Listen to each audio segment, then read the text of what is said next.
આ છે દર્શનાબેન. દરરોજ સવારે જ્યારે શહેર ધીમે ધીમે જાગતું હોય ને ત્યારે દર્શનાબેન પોતાના માથે ટોપી પહેરી, ગળામાં એક બોર્ડ લટકાવી અને હાથમાં વાંસળી લઈને પોતાની રોજીરોટીની શોધમાં નીકળી પડે છે.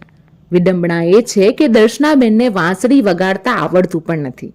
છતાં હાથમાં વાંસળી લઈને તેઓ લો ગાર્ડનને આસપાસના વિસ્તારમાં ઊભા રહે છે.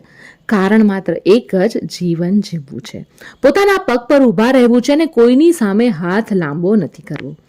ક્યારેક તેમની પાસે વાંસળી હોય છે તો ક્યારેક અગરબત્તી, તો ક્યારેક નાના મોટા ઘરગથ્થુ સામાન. જે મળે તે વેચવાનો પ્રયાસ કરે છે, કારણ કે તેમને ખબર છે કે મહેનત વગર પેટ નથી ભરાતું. દર્શનાબેનને બોલવામાં થોડી તકલીફ પડે છે. તેઓ શું કહેવા માંગે છે તે દરેક વ્યક્તિ સમજી શકે એવું જરૂરી નથી.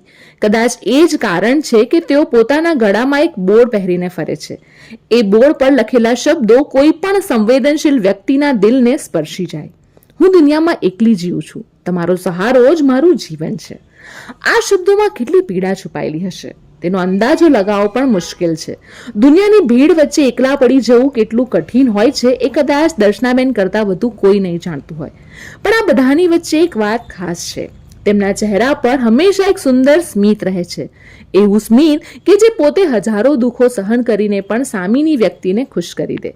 તેમની આંખોમાં થાક છે, સંઘર્ષ છે, એકલતા છે, છતાં પર હોઠ પર ફરિયાદ નથી.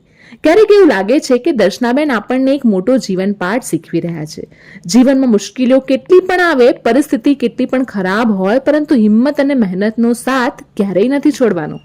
જો ક્યારેય તમે અમદાવાદના લો ગાર્ડન કે તેની આસપાસના વિસ્તારમાં દર્શનાબેન દેખાઈ જાય તો માત્ર તેમને જોઈને આગળ વધી ન જતા, તેમની પાસેથી કંઈક ખરીદી લેજો, 2 મીઠા શબ્દો બોલી લેજો, અથવા શક્ય હોય એટલી મદદ કરી લેજો.